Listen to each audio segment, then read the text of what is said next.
এই রইল আমার 2 লাখ টাকার চাল।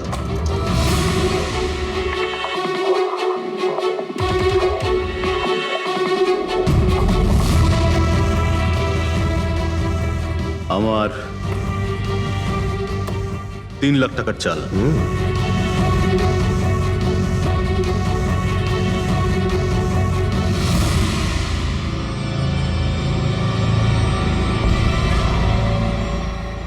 শো, মনে হচ্ছে আজকে আমার দিনটা খুব ভালো। আমাকে হারানো আজ তোমাদের পক্ষে সম্ভবই নয়। সম্ভব না, তাই না? হ্যাঁ, দাঁড়া দেখাচ্ছি।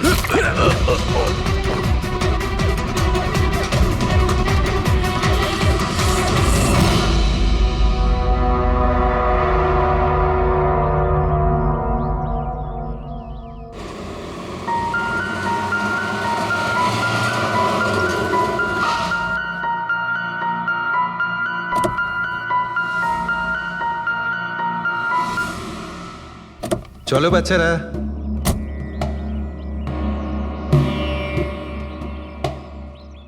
ভীষণ ক্লান্ত লাগছে, এত লম্বা ড্রাইভ। হেমন্ত, তুমি তো জানো আমরা ভ্যাকেশনে এসেছি, তাহলে কিছুদিন তুমি বিশ্রাম করে নিও। ওকে ওকে বাবা, ঠিক আছে, দরজা তো খোলো, আমি লাগেজগুলো নিয়ে আসছি। হ্যাঁ। এসো।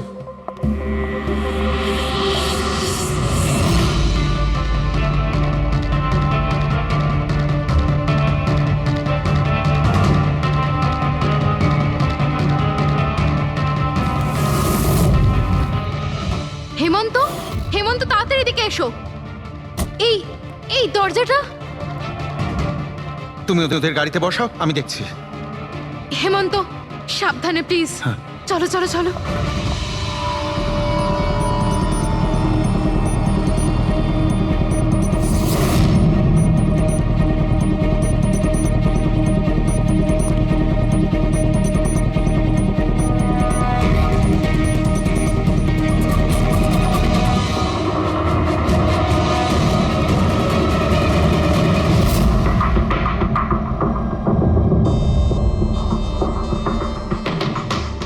তিন চারবার আঘাত করেছে ছুরি দিয়ে। লাশ খুব একটা পুরনো নয়, মনে হচ্ছে কাল রাতে খুন হয়েছে এর। জুয়া খেলার সময় মারা গিয়েছে। এই 5টা গ্লাস পড়ে আছে এখানে, আর এই 5টা ভাগে তাস বাটা আছে। মনে হচ্ছে এছাড়া আরো 4 জন ছিল, ওদের মধ্যে কেউ একজন মেরেছে একে। বাইরে থেকেও কেউ আসতে পারে। পুরবী পঙ্কজ, একটু দেখো তো এই জালনা কিংবা দরজা ভাঙা নেই তো? মিস্টার হেমন্ত, এই লোকটা কে? না স্যার, আমি তো এনাকে আগে কখনো দেখিও নি। এই লোকটা আপনার ঘরে মরে পড়ে আছে, আর দেওয়ালের চারিদিকে ওর ছবি লাগানো আছে। এটা কি করে সম্ভব? একজন অচেনা লোক আপনার এই হলিডে হোমে এসে তাস খেলছে, মারা গেছে।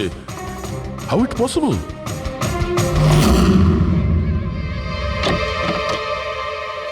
আচ্ছা, এখানে কোনো গার্ড নেই? ছিল স্যার, বহু বছর একজন গার্ড ছিল, কিন্তু ওই মাস চারেক আগে তার মৃত্যু হয়, ব্যাস, তারপর থেকে আর কেউ নেই। আমি ভেবেছিলাম যে এবার একজন নতুন গার্ড রাখবো। আমায় বিশ্বাস করুন, আমি একদম সত্যি বলছি, আমি এই ভদ্রলোককে চিনিও না। উনি এখানে কি করছিলেন, ওনার ছবি এখানে কেন টাঙানো, আমি কিচ্ছু বুঝতে পারছি না।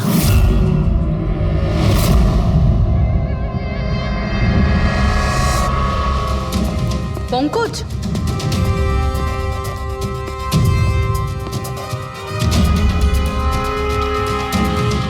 স্যার স্যার, জোর করে তো কেউ ভেতরে ঢোকেনি।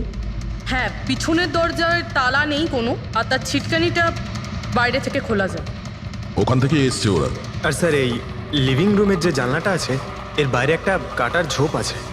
ঝোপের মধ্যে এইটা পেলাম স্যার, কাপড়ের টুকরো। মনে হচ্ছে কেউ এর উপরে নজর রাখছিল ওখান থেকে, আর তাড়াহুড়ো করে দৌড়তে গিয়ে তখন এই কাপড়ের টুকরোটা ওইখানে আটকে যায়। মৃত ব্যক্তি ছাড়া এখানে আরো 4 জন ছিল, আর একজন লোক বাইরে, সব মিলিয়ে 5 জন।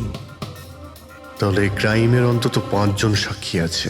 যদি ওই 5 জনের মধ্যে একজনকেও ধরতে পারা যায়, তাহলে জানা যাবে কাল রাতে এখানে কি হয়েছিল। 3 জন লোক আছে যারা এই খুনটা সম্বন্ধে জানে, এবং তারা যে খুন হয়েছে তার ছবি দেখে চিনতে পেরেছেন। কখন আসছে ওরা? একটা সময়। 5 জনের মধ্যে 3 জন প্রথমবারই পাওয়া গেল, নট ব্যাড। আর স্যার ওনারা নিউজ দেখে নিজেরাই আমাদের সঙ্গে দেখা করতে এসেছিলেন। অসাধারণ ব্যাপার। সমাজে যদি বাজে লোক থাকে, ভালো লোকও অনেক আছে স্যার। কিন্তু ওরা কাল রাতে রিপোর্ট লেখালো না কেন? স্যার স্যার এরা ওই তিনজন, প্রীতম, রণবীর, বিক্রম। প্রীতম, রণবীর আর বিক্রম, তোমরা সবাই জানো ওই খুনটার ব্যাপারে। স্যার। তিনজনের আলাদা করে স্টেটমেন্ট নাও। স্যার, যখন সিডের খুন হয়েছিল তখন আমি ওখানেই ছিলাম।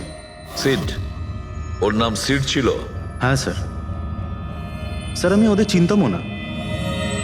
কালকে প্রথমবার ওদের সাথে দেখা হয়েছে, আর কালকেই খুন হয়ে গেল। এক মিনিট, সব কিছু ঠিক মতন বলবে। স্যার, আসলে ওই যে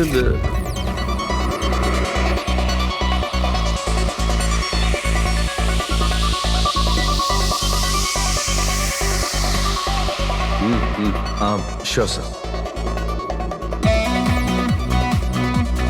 কি হয়েছে স্যার? আপনি বোর হচ্ছেন? ক্লাবে ভালো লাগছে না আপনার? ক্লাব? তুমি এটাকে ক্লাব বলছো? মনে হচ্ছে ক্লাব তুমি দেখোইনি। স্যার, আপনি এখানে নতুন এসেছেন, এই শহরে প্রথমবার এসেছেন? হ্যাঁ, নিউ ইয়র্কে থাকি। একটা কাজের জন্য ইন্ডিয়াতে এসেছি। কাজ শেষ হয়ে গেছে আর শহরে বসে বোর হচ্ছি। আপনার বোর্ডন দূর করার একটা রাস্তা আছে আমার কাছে। রিয়েলি? কি? একটু এক্সপেন্সিভ। সেটার চিন্তা তোমায় করতে হবে না। কি রাস্তা আছে সেটা বলো। ভেবে দেখুন স্যার, লাখ টাকার ব্যাপার, আর রিস্কও আছে। ঝুঁকিং, রিস্ক নেওয়া আমার হবি। আর সেটা যদি হয় টাকার, সেটা আমার কাছে অনেক আছে। কাজটা বলো। সুপার দেন। তুমি কি ধরনের জোকিং এর কথা বলছো? এরকম কোনো ব্যাপার নেই স্যার, শুধু জুয়া খেলতে হবে। লাখ টাকা, জিতে গেলে মালামাল আর হেরে গেলে কঙ্কাল। আর এমনিতেও আপনার টাকার তো কোনো চাপ নেই। তাহলে চলুন আমার সাথে, কাম। যাচ্ছ কোথায়? এক ভদ্রলোকের বাড়ি। ভদ্রলোকের বাড়ি? কে ভাই? ওই যে দেখতে পাচ্ছেন, ব্ল্যাক জ্যাকেট, হোয়াইট শার্ট। তাহলে ওই বারটেন্ডার তোমাকে ওর বাড়িতে নিয়ে গিয়েছিল, তারপর তারপর কি হয়েছিল? না স্যার, ও সিডের বাড়ি নিয়ে যায়নি। ও সিডের সঙ্গে পরিচয় করায়, তারপর আমরা সিডের বাংলোতে যাই।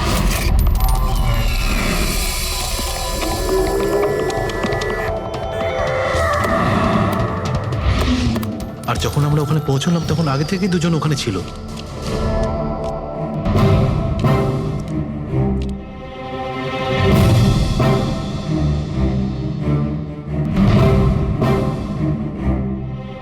এই রইল আমার 2 লাখ টাকার চাল।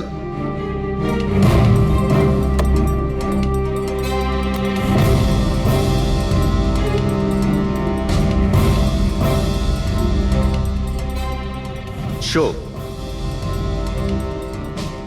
দেখা। দারুণ ব্যাপার ভাই। কি খেয়ে বসেছিস? জিতেই চলেছিস।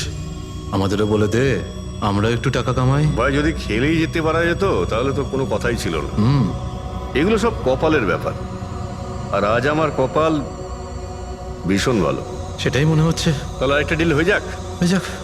এটা কি করে হতে পারে? বললাম না আমার কপাল খুব ভালো। তোর লাক আজকে ভালো না অন্য কিছু? মানে এটাই যে তুই তাসের মধ্যে সেটিং করে রেখেছিস। এ নিশ্চয়ই তাসের মধ্যে কিছু গোলমাল করে রেখেছে। ভাই, এর বাড়ি হয়তো কোনো ক্যামেরাও লাগিয়ে রেখেছে, নাকি তাসে গন্ডগোল করে রেখেছে। ভেবে দেখার ব্যাপার। তোর মনে হচ্ছে আমি চিটিং করছি? অফকোর্স, নাহলে আমাদের মধ্যে কারো হাতে ভালো তাস এলো না কেন? ওর এলো না, আমার এলো না কেন? তুই চিটিং করছিস, চিটার। এই, তুই আমাকে চিটার বলছিস? হ্যাঁ, তোকে চিটার বলছি। ও, হার মেনে নিতে পারছিস না তুই, তাই তো? খোকা, এটা বড়দের গেম, বাচ্চাদের নয়। যদি এখানে জিততে হয় না, তবে কার্ডে জিততে হয়। তাহলে বেরিয়ে যায় এখান থেকে। মুখ সামলে কথা বল। কি করছিস? তুই মুখ সামলে কথা বল, এটা আমার বাড়ি, বুঝলি? বেরিয়ে যায় এখান থেকে। কি করছিস কি ভাই? আরে ওকে তাড়া কেউ এখান থেকে। তার মানে হরিশ ওখান থেকে চুপ করে বেরিয়ে গেল? হ্যাঁ স্যার, প্রথমে আমারও মনে হচ্ছিল যে ও চলে গেছে, কিন্তু ও কিচেনে গেছিল। কিচেনে?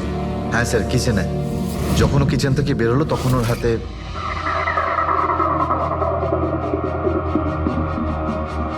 তুই আবার এসিস এখানে? তোকে বলেছি না এখানে আসবি না? দেখেছিস আবার কি হলো কি? এই তুই আবার হাত দিচ্ছিস গায়ে? আরে ভাই, আরে কি করলি কি তুই? আরে মেরে দিল ওকে। এটা এটা কি করলে? মেরে দিলে? আমি অ্যাম্বুলেন্সকে কল করছি, তোরা এখানে থাক। আরে মরে গেছো। পুলিশকে ফোন কর, না হলে আমরা সবাই ফেসে যাবো। পুলিশকে ফোন করলে আমরা বেঁচে যাব? জুয়া খেলছিলাম আমরা, বেআইনি এই জুয়া খেলা। হ্যাঁ জুয়া খেলেছি, কাউকে মারিনি তো দেখ, আমরা। বেশি চালাকি করিস না। পুলিশ যদি আসে না, আমি একা ফাঁসবো না, সবাই মিলে ফাঁসবো। সেভ একটা কাজ করতে পারি, তোরা এখান থেকে যা, আমি কাজটা খতম করে আসছি। তোমরা কত টাকা হেরেছিলে? স্যার 30 লাখ। আমার প্রায় 50 লাখ মতন। স্যার 35 লাখ। এক মিনিট রণবীর, তুমি বলেছিলে যে সিড ওই সময় সাদা শার্ট পরেছিল, ইয়ে স্যার, উনি সাদা শার্টই পরেছিল। আর বিক্রম, তুমি বলেছিলে যে ও হলুদ শার্ট পরেছিল। হ্যাঁ স্যার, ও হলুদ শার্টই পরেছিল। ও সাদা বা হলুদ রঙের শার্ট পরেছিল না, একটু ব্লুইশ কালার ছিল শার্টটার, আমার ভালো মনে আছে। কিভাবে সেটা হয়? আমরা যখন লাশটাকে পেয়েছিলাম তখন ও হোয়াইট কালারের শার্ট পরেছিল, আর রণবীরও তো এই একই কথা বলছে। এটা কিভাবে সম্ভব? একই সময়ে আলাদা আলাদা ড্রেসে কিভাবে খুন হয়? স্যার, যখন মার্ডার হলো তখন এটা কেউ ছিলই না ওখানে। ছিল না মানে? মানে এটাই যে আমার ভালো মতো মনে আছে, এটা 6 মাস আগের ঘটনা। এরা ছিল না ওখানে। না স্যার, এটা পুরো 1 বছর আগের কথা। কি সব বলছে স্যার এরা? খুন তো কাল রাতে হয়েছে, তাই না? এক্স্যাক্টলি, খুনটা গতকাল রাতেই হয়েছিল, আর সেই সময় উনি সাদা রঙের শার্টই পরেছিলেন। এক মিনিট, এসব তোমরা কি বলছো? কাল রাত, 6 মাস, 1 বছর আগে? হ্যাঁ স্যার। আই হোপ তোমরা একটা লোকের মার্ডারের কথা বলছো যা কাল রাতে হয়েছিল, তাই তো? আর তোমরা বলছো এই দুজন ছিল না মার্ডারের সময়? স্যার, এরা দুজন ওখানে ছিল না। আমি যে মার্ডারের কথা বলছি সেটা 6 মাস আগে হয়েছে। স্যার, খুনটা কাল রাতেই হয়েছিল, আর সেই সময় যারা ছিল সেই দুজন অন্য কেউ ছিল, ওরা তখন ওখানে ছিল না। হ্যাঁ স্যার, ওরা ঠিক বলছে, আমিও চিনি না এদেরকে। তোমরা তিনজনের সিডের কথাই বলছো তো? আর মার্ডার হওয়ার আগে ও তোমাদের সঙ্গে চেরিস ক্লাবে দেখা করেছিল তো? আর তারপরে ও তোমাকে হেমন্ত বিলায় নিয়ে গেছে। না স্যার, ও আমাকে সংকল্প ম্যানশনে নিয়ে গেছিল, আর সেটা ওই কীর্তি হিলসে। হ্যাঁ, কীর্তি হিলসে ছিল। না স্যার, ও আমাকে ইয়াশ হাউসে নিয়ে গেছিল, যেটা কার্টিস রোডে রয়েছে। একটাই লোক তিনবার 3 জায়গায় 3 রকম আলাদা আলাদা জামা কাপড় পরে কি করে মরতে পারে? হ্যাঁ, সালুকে বলো। আচ্ছা, ঠিক আছে, ওকে। অজিত, সালুকে কোনো সূত্র খুঁজে পেয়েছে। তোমরা যাও, সালুকের সঙ্গে দেখা করো, আর ততক্ষণে আমি এদেরকে একটু জিজ্ঞাসাবাদ করি।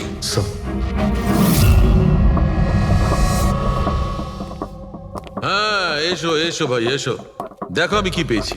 আরেকটা কথা বলতে হবে, এই কেসটা বড় অদ্ভুত।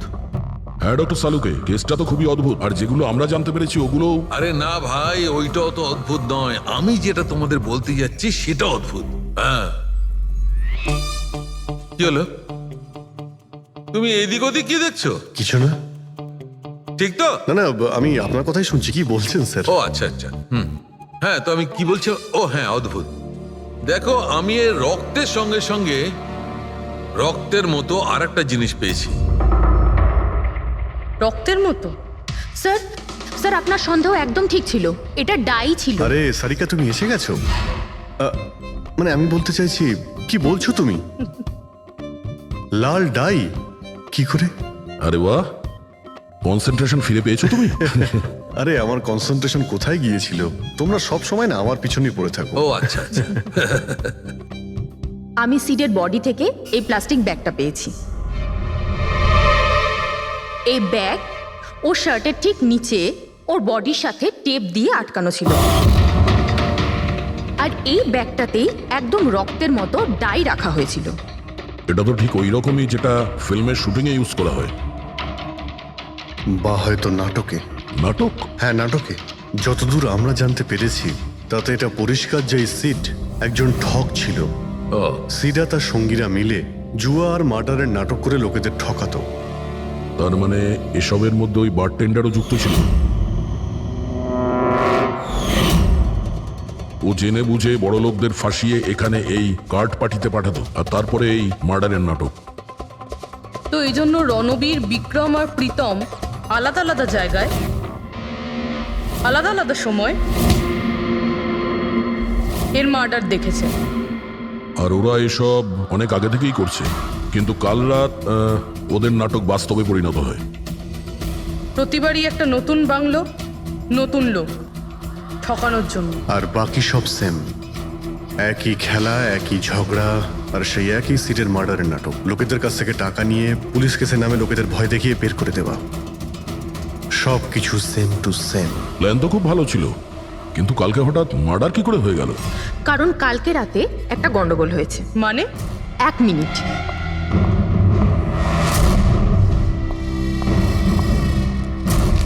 স্যার, আর এই হচ্ছে ছুরি। এই ছুরিটাও সেই রকমই নকল যেমন এই রক্তটা। যদি এটাকে কারোর শরীরে মারা যায় তখন এটা শরীরের ভেতরে যায় না, এটা ছুরির ভেতরেই চলে যায়। এই দেখো। কিন্তু ডক্টর, এটা যদি নকল চাকু হয় তাহলে এই নকল চাকু দিয়ে সিড মারা গেল কি করে? কালকে রাতে একটা ভুল হয়েছিল। এখানে একটা পেঁচ আছে, এই দেখো। যদি এই পেঁচটাকে ঘুরিয়ে দেওয়া যায় তখন এই ফলাটা আটকে যায়, ভেতরে ঢুকতে পারে না। তারপর এই ছুরিটা দিয়ে কেউ যদি আঘাত করে শরীরের ভেতরে ঢুকে যায়। কেউ ইচ্ছে করে এই ছুরিটাকে এরকম বানিয়েছে যাতে সিড মরে যায়। এরকম তো সেই লোকটাই করতে পারে যে এই খেলার ব্যাপারে সব কিছু জানতো। এটা বোধহয় সে যে লিভিং রুমের ব্যালকনিতে ছিল, যার কাপড়ের টুকরো আমরা পেয়েছিলাম।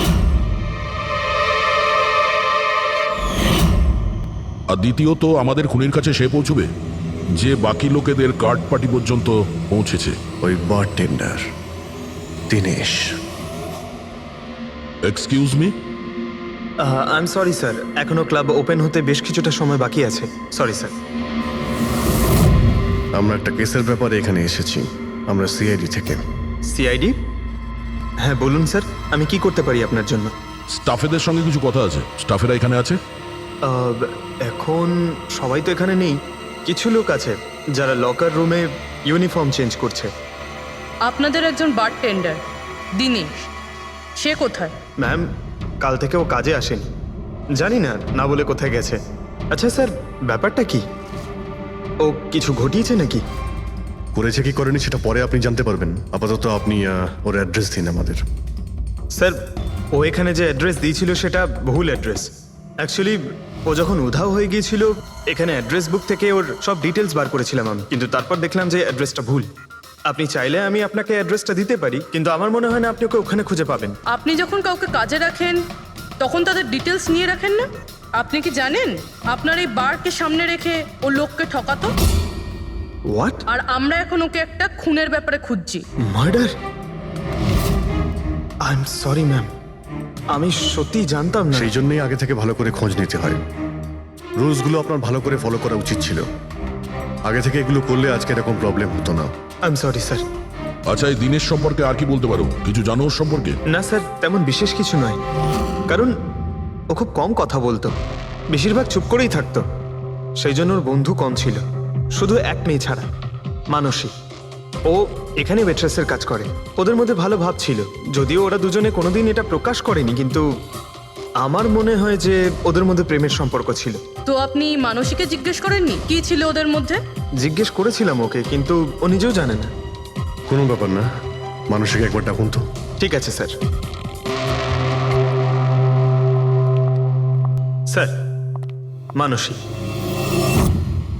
মানসী, দিনেশ তোমার বন্ধু ছিল? ছিল মানে? ও ঠিক আছে তো? দেখো, একটা খুন হয়েছে, আমরা সন্দেহ করছি দিনেশ ওটাতে ইনভলভ আছে। আমরা ওকে খুঁজছি। তুমি জানো কোথায় আছে ও? আমি নিজেই অনেক টেনশনে আছি, ওর ফোনও লাগছে না। আর ও এখানে যে অ্যাড্রেসটা দিয়েছিল সেটাও নকল। আর আপনারা বলছেন যে ও কোনো মার্ডারের সাথে যুক্ত? আচ্ছা, আপনি তো ওকে খুব ভালো করেই জানতেন না? হ্যাঁ স্যার, আমরা একে অপরকে ভালোবাসতাম আর আমরা বিয়েও করতে চলেছিলাম। সেই জন্য ও কিছু টাকা জোগাড় করতে চাইছিল। আচ্ছা, ও এই টাকাটা ক্লাবের চাকরি থেকে জমাচ্ছিল নাকি অন্য কোনো সাইড বিজনেস ছিল ওর? চাকরি ছাড়া ও শেয়ার বিজনেসে ও টাকা লাগিয়েছিল।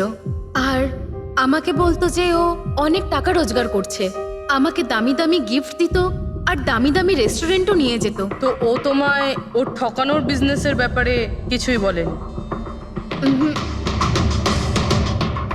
ওর কোনো ছবি আছে তোমার কাছে? হ্যাঁ আছে।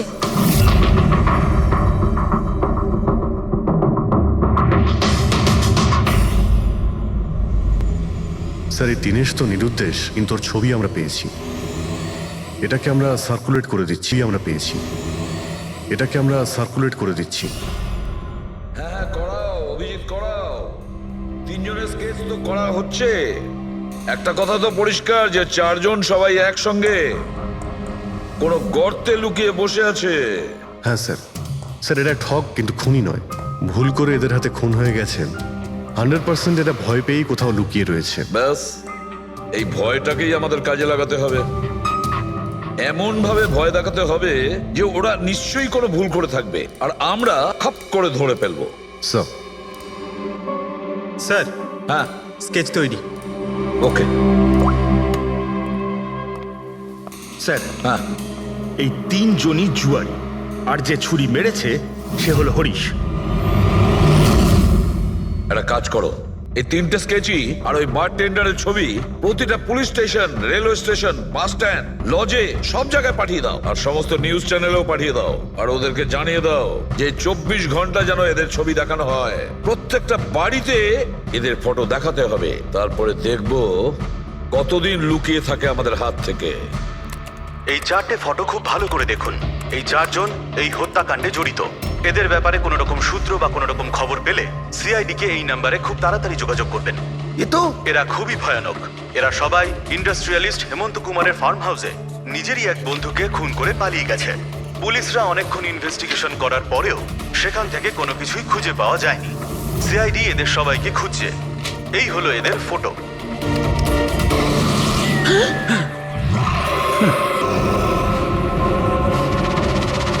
ভাই শোন না, ম্যাচটা চালু কর না, ম্যাচ হচ্ছে। এরা সবাই ইন্ডাস্ট্রিয়ালিস্ট হেমন্ত কুমারের ফার্ম হাউসে নিজেরই এক বন্ধুকে খুন করে পালিয়ে গেছে। সিআইডি এদের সবাইকে খুঁজছে। এই হলো এদের ফটো। দেখলি তুই, এরা তো সবকিছু জেনে ফেলেছে। ভাই ছবি টবি সব দেখাচ্ছে, সমস্ত ডিটেলস দেখাচ্ছে। বাজেভাবে ফেসে যাবো ভাই এসবে। হাসবো তো বটেই। আমি তোদের আগেই বলেছিলাম যে চল পালিয়ে যাই, কিন্তু তোরা তো শুনলেই না। এবার পুলিশ আসবে, সব জায়গায় খোঁজ করবে, আর তখন আরে এখনো অনেক সময় আছে। চল পালাই, এই ব্যাগ তোলা, সবাই মিলে পালাই, চল।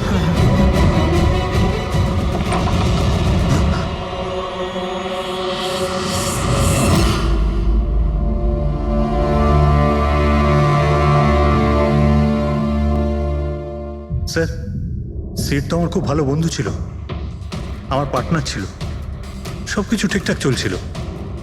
এতদিন ধরে কোনো গোলমাল হয়নি। ওই রাতে কি যে হলো, আমি তো অন্যান্য বারের মতোই নকল ছুরিই মেরেছিলাম, কিন্তু মানে জানি না কিভাবে মরলো, আমি জানি না। এও জানে না। ওসব নাটক বন্ধ করো আর সত্যি করে বলো। বলো স্যার, আমরা ধনী আর এনআরআই লোকদের বোকা বানিয়ে ঠকাতাম, আর দিনেশ ওই জেরিস ক্লাব থেকে এই ধরনের বোকাদের সিডের কাছে আনতো।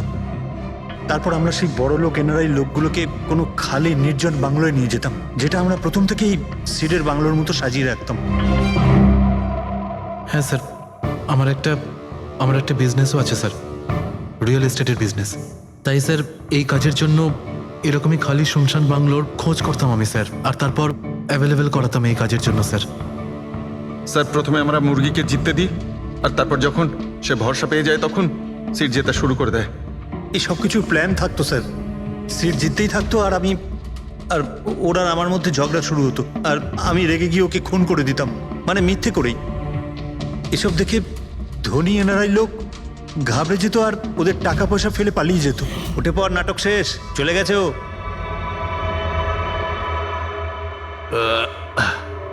ঠিক গেছে তো রে? হ্যাঁ গেছে।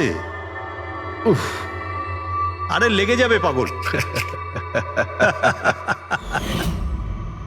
তারপর আমরা ওই টাকাগুলো নিজেদের মধ্যে ভাগ করে নিতাম। ওই রাতেও সব এরকমই হয়েছিল। আমি ওকে ছুরি মেরেছিলাম, আর তারপর পুলিশকে ফোন করা যাক আর সবকিছু ডিটেলে বলে আমি দেবো। পুলিশের চক্করে করতে চাই না। আমার পাসপোর্ট, ইউএসএ সিটিজেনশিপ সবকিছু চলে যাবে। না না না না না, আমি যাচ্ছি। আরে ঘুমিয়ে পড়লি নাকি সিট? আরে ওঠ ভাই, অনেক হয়েছে, আর ওভার অ্যাক্টিং করতে হবে না। Sit set set. আরে এই তো সত্যি মরে গেছে। আরে ছুরিটা সত্যি সত্যি লেগে গেল নাকি ওর? আরে কি বাজে কথা বলছিস কি তুই? আরে সিট ওঠ না। সিট ওঠ না। আরে ছুরিটা কি করে? তুই ছুরিটা ইউজ করার আগে চেক করিসনি নাকি? আরে প্রথমবার করছি নাকি? শুটিংয়ের ছুরি এটা, একটাই তো ছুরি আছে না, কিন্তু এই খুন কি করে হতে পারে? আমাদের পুলিশকে জানাতে হবে। পুলিশকে যদি জানাই তো আমরা সবাই ফেসে যাব। তাহলে কি করব?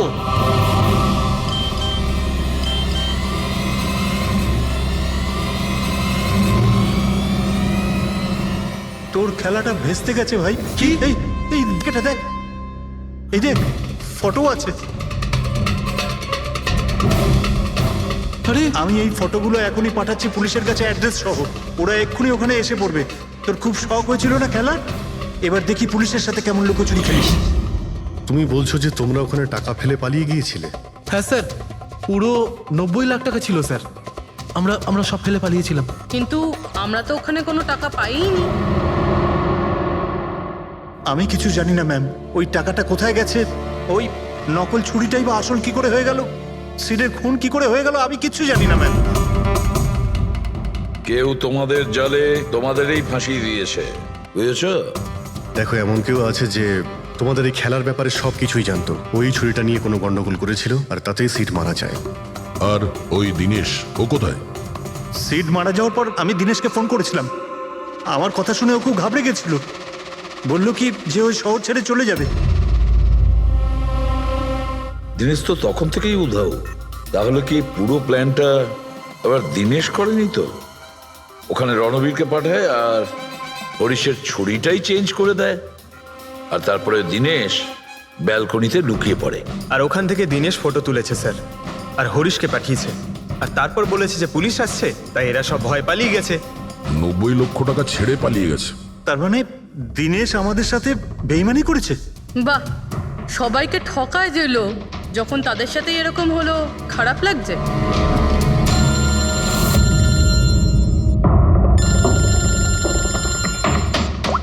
হ্যাঁ বলো সালুকে। ফ্যান্টাস্টিক, ঠিক আছে। সালুকে বললো যে প্রমাণ পাওয়া গেছে, যে জিনিস দুটো আমরা দিনেশের কথায় আমরা পাঠিয়েছি, ওর ইউনিফর্ম আর জিম ব্যাগ। হ্যাঁ দা, যে কাপড়ের টুকরো আমরা ব্যালকনি থেকে পাই, ওই টুকরোর সঙ্গে এই দিনেশের ইউনিফর্মের কাপড় ম্যাচ করছে। স্যার, তার মানে খুনি দিনেশ?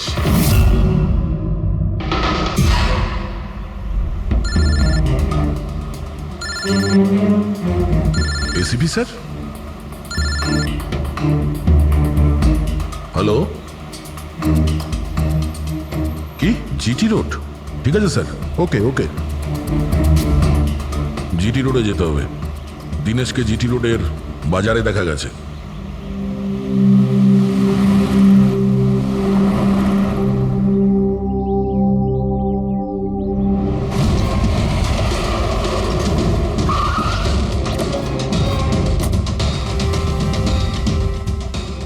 ভাই, এই লোকটাকে দেখেছো এখানে?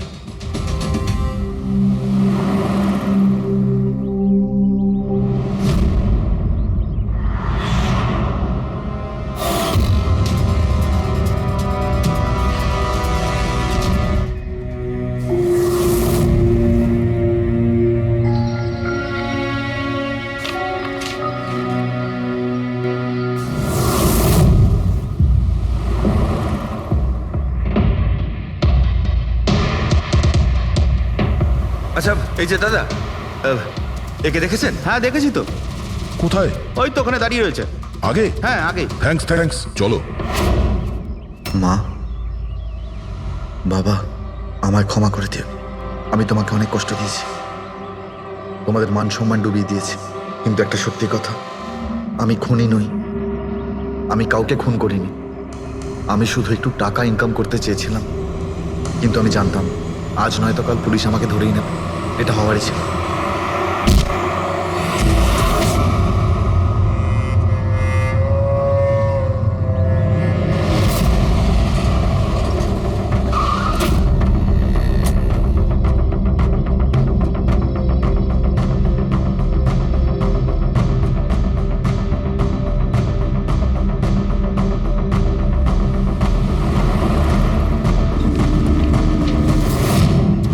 ক্ষমা করে দাও। এই বদনাম নিয়ে বেঁচে থাকার থেকে মরে যাওয়া ভালো।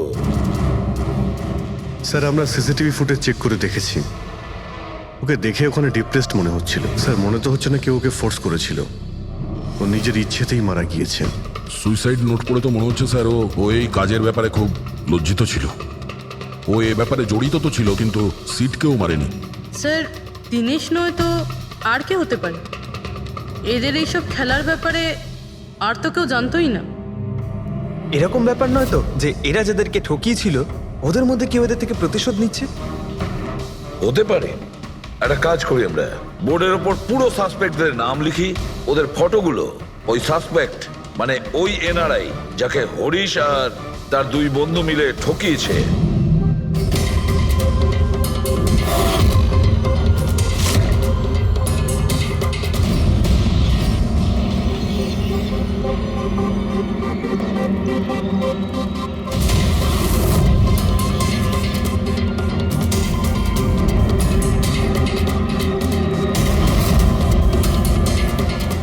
স্যার এই হলো সেই সমস্ত লোকগুলো যারা এই কেসের সঙ্গে জড়িত।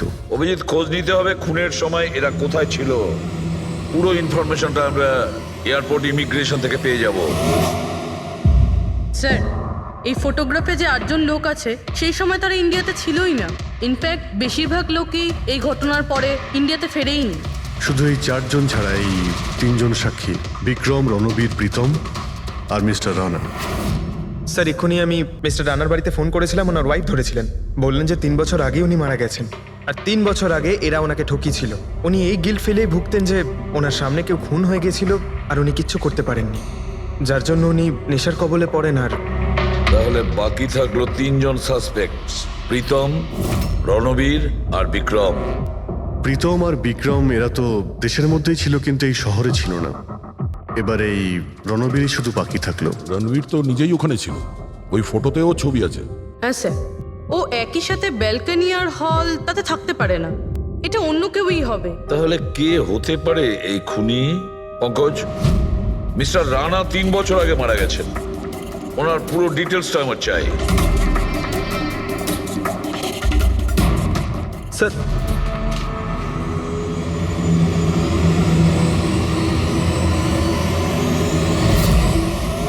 এটা কোনো একজন লোকের কাজ নয়, অন্য কেউ আছে যে ওর সঙ্গে কাজটা করেছে। আমার তো মনে হচ্ছে যে খুনি আমাদের চোখের সামনেই আছে, শুধু আমরাই ওকে দেখতে পাচ্ছি না। ইয়েস, খুনি তো আমাদের সামনেই ঘুরছে। কি কথা বলেছো ফ্রেডি, সুপার।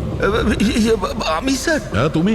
খুনি সত্যিই আমাদের চোখের সামনে ঘুরছে, কিন্তু আমরা ওকে দেখতে পাচ্ছি না। কিন্তু এখন আমি বুঝতে পেরে গেছি। হোটেলে যাই। হোটেল? হ্যাঁ হোটেল। থিওরি হিসেবে ওর হোটেলেই থাকার কথা। একবার যদি জানতে পারি যে খুনি ওই, তাহলে ওর সঙ্গী আর জুয়োর টাকা সব পেয়ে যাবো। তাহলে চলুন স্যার, তাড়াতাড়ি যাওয়া যাক আর ওকে ধরে ফেলি গিয়ে। ধরবে না ওকে, ওর ওপর নজর রাখতে হবে। আর হ্যাঁ, যদি বেশি চালাকি করে তাহলে ছাড়বো না ওকে।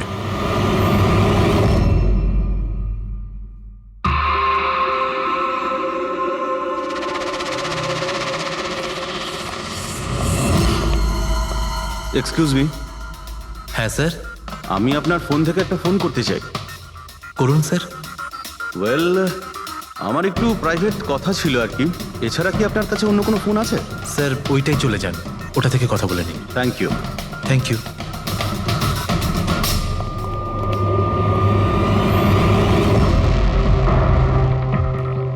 শোনো ভাই। হ্যাঁ স্যার। আমরা সিআইডি থেকে আসছি, আমরা এই লোকটাকে ফলো করছি। এই লোকটা যে কথা বলছে ওটা আমাদের শুনতে হবে যে কি কথা বলছে। স্যার ওই ফোনটা এই ফোনটার সাথে কানেক্টেড। আমার মনে হচ্ছে সিআইডি কিছুই জানতে পারেনি। প্ল্যানটা সাকসেসফুল। আমাদের প্ল্যানটা খারাপ করার শুধু একটাই লোক ছিল, আর সে ছিল দিনেশ। আরও সেটার উপযুক্ত শাস্তি পেয়ে গেছে। So there is nothing to worry about. You don't worry. আমি যদি কিছু জানতে পারি তোমাকে জানাবো। I love you two.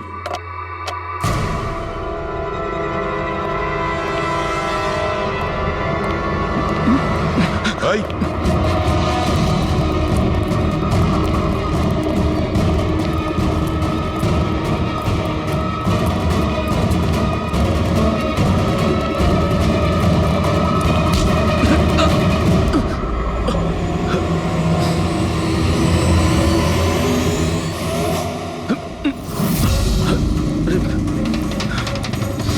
আমি আপনাদেরকে কিচ্ছু বলতে পারবো না, আমি এই ব্যাপারে কিচ্ছু জানি না। তুই কিছু বলিস আর না বলিস, তুই ফোনে যা কথা বলছিলি না ওটা আমরা সবাই শুনে নিয়েছি, বুঝলি? শুধু এটা বল, টাকা কোথায়? হ্যাঁ, দেখো, মুখ বন্ধ করে কেন নিজের জীবনের সর্বনাশ ডেকে আনছো? তোমার মঙ্গল এতেই, চুপচাপ যা জানো সব বলে দাও। টাকাটা ওর কাছে রয়েছে।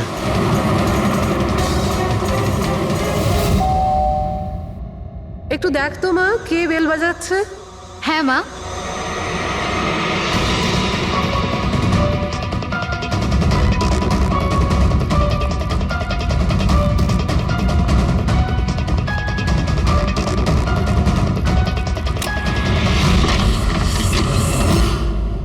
হাই, চিনতে পেরেছো?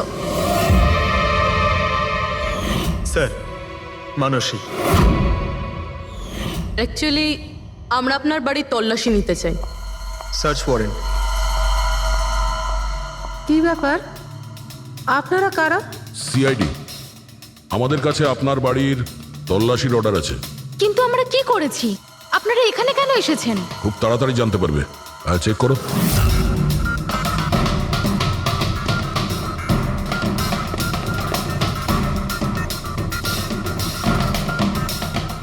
দয়া স্যার।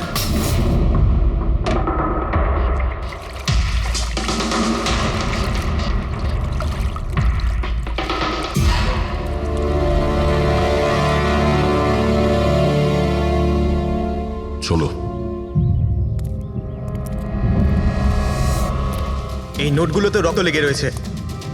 ডিএনএ টেস্ট করলেই জানতে পেরে যাব যে এই রক্তটা সিডের, তাই না? এবার বলো, কিছু জিজ্ঞেস করবে? এখন এ জিজ্ঞাসা করবে না, আমরা জিজ্ঞাসা করব বিউরোতে। কিন্তু আপনারা আমাকে কেন সন্দেহ করলেন? শেষবার আমাদের মনে হয়েছিল যে দিনেশ খুনি, কিন্তু ও সুইসাইড করে প্রমাণ করে দিয়েছে যে ও খুনি নয়। মানুষ, এটা কি চেনো? এটা তোমার ইউনিফর্মের কাপড়ের টুকরো। এটার কারণে আমরা তোমাকে সন্দেহ করছি, বুঝেছো? আর তারপর আমরা এইটা খোঁজ লাগালাম যে তুমি এরকম কাজ করলে কেন। আপনি জানতেন যে আমি এসব কেন করেছি? মিস্টার রানা, আপনার বাবা ছিল, রাইট? হ্যাঁ, উনি আমার বাবা ছিলেন, আর ওনার প্রাণ সিট আর ওনার সঙ্গীতের জন্য গেছে। উনি ওই ঘটনাটা কিছুতেই ভুলতে পারেননি। আর উনি একজন ডায়াবেটিসের রোগী ছিলেন। তারপরে উনি প্রচুর ড্রিঙ্ক করতে শুরু করে দিয়েছিলেন। উনি কি জানতেন এগুলো যা হচ্ছে সেগুলো সবই নাটক? না, উনি কিছুই জানতেন না। যদি এটা জানতেন তাহলে নিজের প্রাণ নিতেন না। উনি তো এই সব কিছুকে সত্যি মনে করতেন। ইউএসএতে ছিলাম আমি, যখন মা আমাকে কল করলো। বাবার অবস্থা খুব খারাপ ছিল।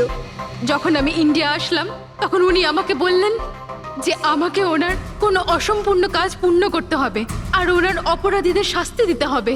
তারপরে আমিও বাবাকে প্রমিস করেছিলাম যে আমি ওনার অসম্পূর্ণ কাজ শেষ করব। তারপরে উনি আমাদের সবাইকে ছেড়ে চলে গেলেন। তারপরে তুমি কি করলে? তারপরে আমি খোঁজ করা শুরু করি, কিন্তু ওই সময় এরকম কোনো কেস রেজিস্টারই হয়নি। কিন্তু পরে আমার মনে পড়েছিল, বাবা বলেছিল যে এই জেডিস ক্লাবে দিনেশ ওনাকে সিডের সাথে দেখা করিয়েছিল। তো এইভাবে তোমার সঙ্গে দিনেশের দেখা হয়? হ্যাঁ, তারপরে আমি ওখানে ওয়েটারে চাকরি করা শুরু করি। দিনেশকে নিজের বন্ধু বানাই আর ধীরে ধীরে ওর কাছে আসতে থাকি। তারপরে পুরো বিষয়টাই আমি বুঝতে পেরেছিলাম যে কিভাবে ওরা আমার বাবাকে বোকা বানিয়ে আমার বাবার থেকে টাকা নিয়েছিল। কিন্তু আইনের কাছে সাহায্য চাওয়ার বদলে তুমি আইন নিজেই হাতে নিয়ে নিলে। বেইমানির বদলে বেইমানি। দিনেশের সঙ্গে তুমি ভালোবাসার নাটক করেছিলে। হ্যাঁ, আমি নাটক করেছি। ওদেরকে উপযুক্ত শাস্তি দেওয়ার জন্য আমি এটা করেছিলাম। আর এতে তোমার সাহায্য করেছে তোমার প্রেমিক, তোমার আসল বয়ফ্রেন্ড।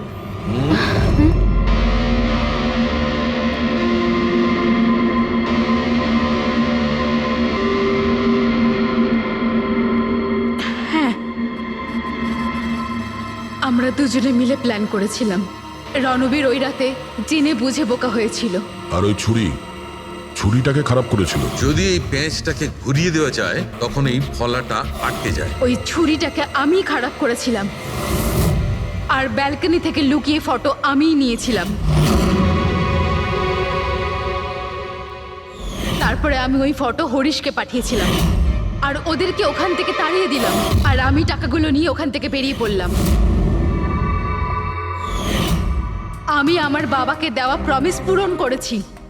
ওই টাকাটা আমার বাবার ছিল, আমি ওনার প্রতি ন্যায় করেছি। ভুল। ওই ন্যায় বিচার করা তোমার কাজ নয়, সেটা করবে আদালত।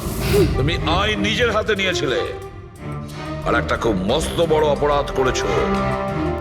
আইন তোমাকে কঠোর থেকে কঠোরতম শাস্তি দেবে, তোমাদের দুজনকে কঠোর শাস্তি দেবে।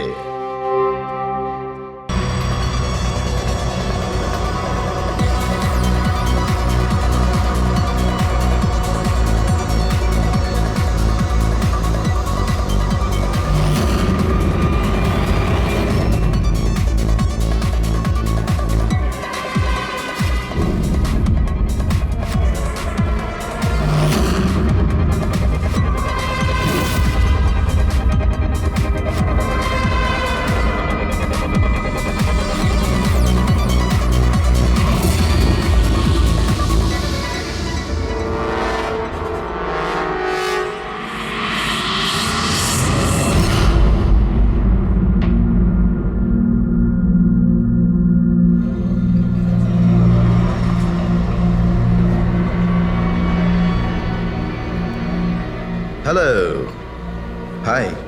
তো আপনি এখানে একাই আছেন দেখছি। গ্রেট, আমিও একা। ইয়া, তাহলে বলুন। আমার তো ইন্ডিয়ান ক্লাসিক্যাল মিউজিকটা ভীষণ পছন্দের। আপনিও ইন্ডিয়ান ক্লাসিক্যাল মিউজিক পছন্দ করেন? হ্যাঁ, ইয়েস। আমিও ছোটবেলা থেকে পছন্দ করি।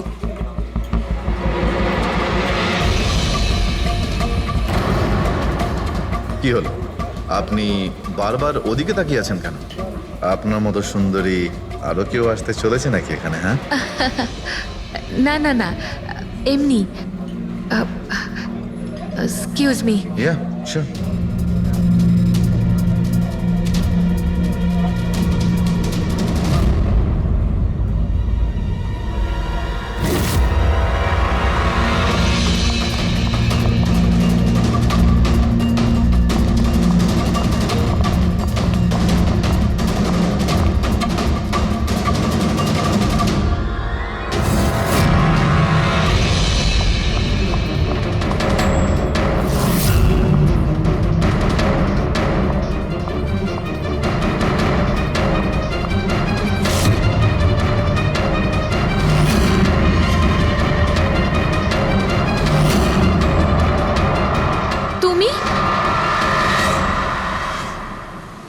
আরে বেবিস, শোনো, আমার কথাটা বোঝার চেষ্টা করো তুমি।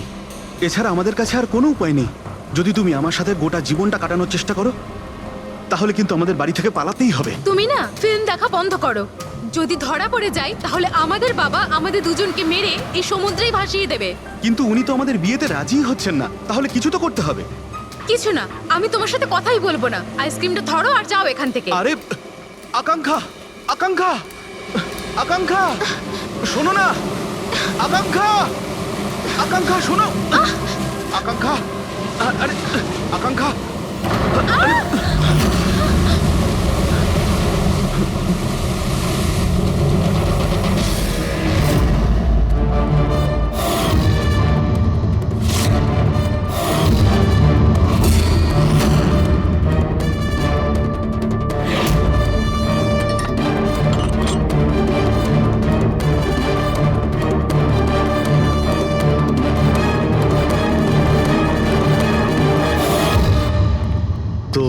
সারিকা দেবী, জানতে পারলে কিছু?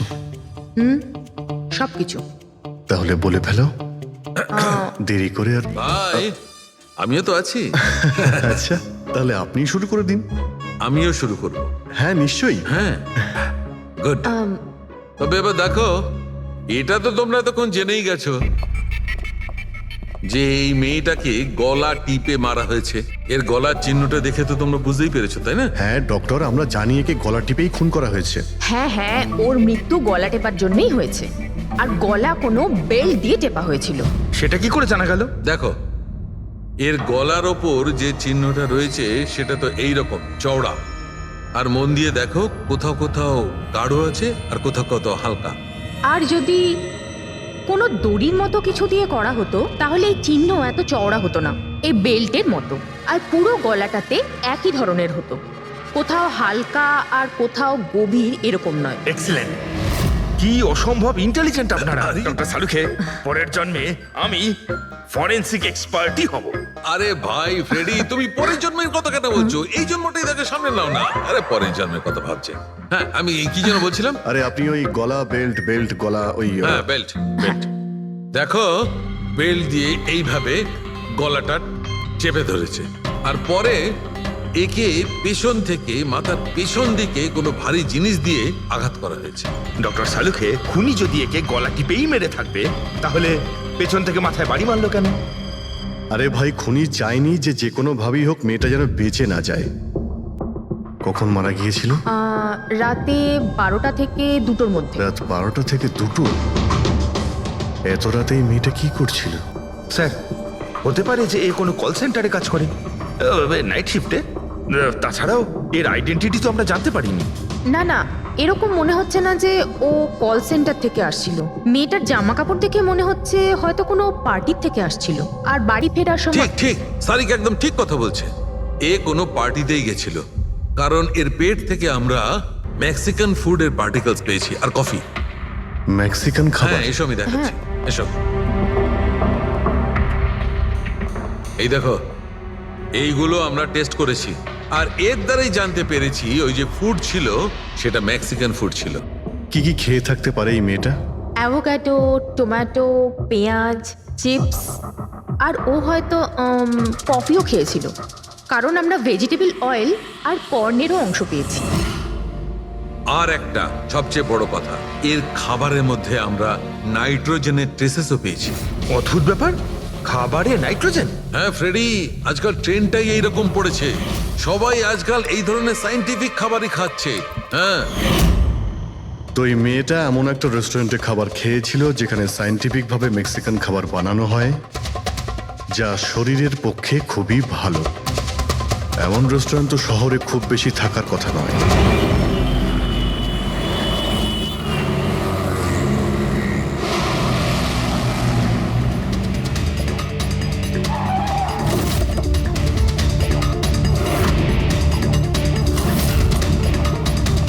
মনে হচ্ছে নিশ্চয়ই এখানে কোনো ক্লু পাওয়া যাবে।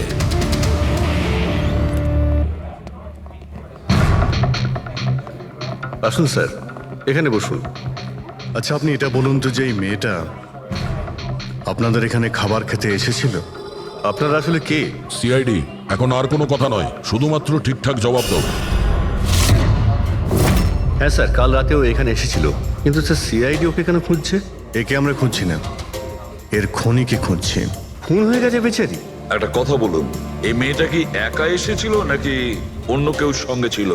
স্যার এসেছিল তো একাই, কিন্তু ও কথা বলেছিল অনেকের সঙ্গে। একা এসেছিল তো অনেক লোকের সাথে কথা হলো কিভাবে? আসলে আমাদের রেস্টুরেন্টে কালকে স্পিড ডেটিং নাইট ছিল। Speed dating? স্পিডে তো কার কিংবা বাইক চালানোর কথা শুনেছিলাম স্যার, কিন্তু স্পিড ডেটিং এটা কি ধরনের জিনিস? স্যার স্পিড ডেটিং ইয়াং জেনারেশনের কাছে এখন খুব পপুলার স্যার। বেসিক্যালি ছেলে বা মেয়ের মিটিংয়ের জন্য একটা প্ল্যাটফর্ম তৈরি করা হয়, যাতে ওরা নিজেদের জীবনসাথী বেছে নিতে পারে। মানে যেভাবে ইন্টারনেট থেকে যোগাযোগ হয়, তাই তো? হ্যাঁ স্যার, অনেকটা সেরকমই, তবে ফোকাসটা বিয়ের ওপর নয়, ডেটিংয়ের ওপর হয়, যাতে ছেলেমেয়েরা নিজেদের চিন্তাভাবনা শেয়ার করতে পারে আর যাকে পছন্দ হবে তাকে জীবনসঙ্গী করতে পারে।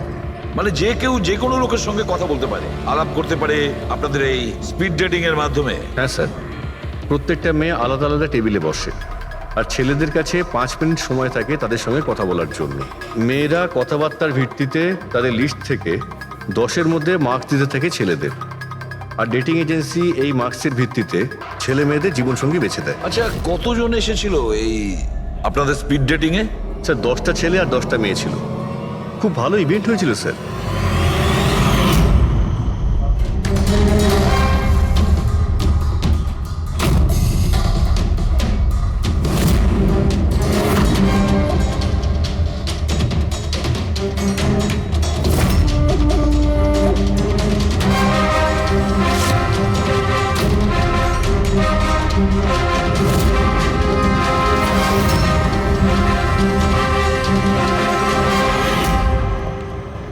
আর শুনুন, এই মেয়েটার সঙ্গে যত লোক এই আপনাদের স্পিড ডেটিং ফেয়ারে এসেছিল সবার ডিটেলস চাই আমাদের। রাইট স্যার, আসুন।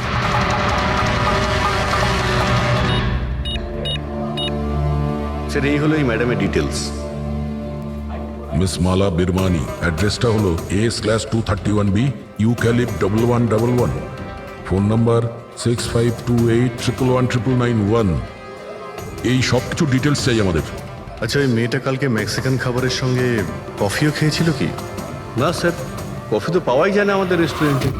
আপনাদের এই রেস্টুরেন্টে কফি পাওয়া যায় না? না স্যার। আচ্ছা আচ্ছা, আপনি এর প্রিন্ট আউটটা নিয়ে আসুন। আনছি স্যার। হতে পারে এই মালা এখান থেকে কোনো ছেলের সঙ্গে বাইরে গিয়েছিল কফি খেতে, খাওয়া দাওয়ার পরে, আর তখনইও খুন হয়ে যায়। কি? এটা কিভাবে সম্ভব? না, আচ্ছা ঠিক আছে, থ্যাংক ইউ। এত বড় একটা মিথ্যে! ওই মেয়েটার নাম ভুল আছে, ওই মেয়েটার অ্যাড্রেসটাও ভুল। আমি এটা ভেবে পাচ্ছি না যে কারো লাইফ পার্টনার খুঁজতে গিয়ে সবকিছু এত ভুল কেন হতে পারে। ওই মেয়েটা ফ্রড। যাই হোক না কেন, ওকে তো শনাক্ত করতেই হবে। লাশের কাছে না মোবাইল ছিল আর না পার্স। স্যার, ওই মেয়েটা মারা গেছে 48 ঘন্টা হলো। ওর বাড়ির লোক কিংবা চেনাশোনা কেউ নিশ্চয়ই কোথাও রিপোর্ট লিখিয়েছে। পুরো বিয়েটা চেক করছে, আমরা জেনে যাবো।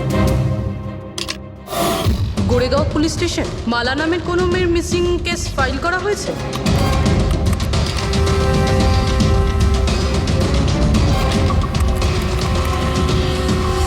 আচ্ছা, গ্রেট, থ্যাঙ্কস।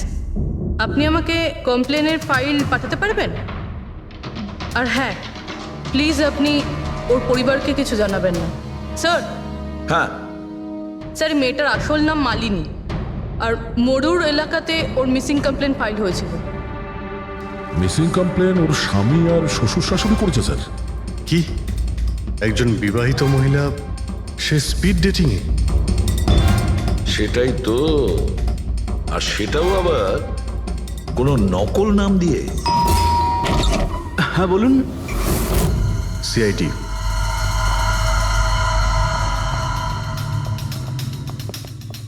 এই দেখুন স্যার, বিয়ের এত বড় একটা ছবি টাঙিয়ে রেখেছে, আর মালিনী। যদি আমি এরকম করতাম, আমার বউ আমাকে বাড়ি থেকে বের করে দিত। স্যার, কিছু জানতে পেরেছেন? মালিনী কোথায়? আই এম সরি, কিন্তু একটা খারাপ খবর আছে। খারাপ খবর? মানে মালিনীর অ্যাক্সিডেন্ট হয়েছে? কোথায় ও? কোন হসপিটালে রয়েছে? কেউ আপনার স্ত্রীকে খুন করেছেন। হ্যাঁ? খুন? কিন্তু কে করেছে স্যার?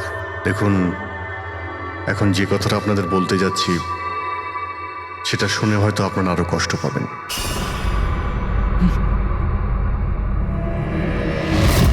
Speed dating? সেটা আবার কি স্যার? এটা এমন একটা প্রোগ্রাম যেখানে ছেলে মেয়েদের দেখা হয় তাদের জীবন সঙ্গী বেছে নেওয়ার জন্য। আর মৃত্যুর রাতে মালিনী এরকমই প্রোগ্রামে গিয়েছিল।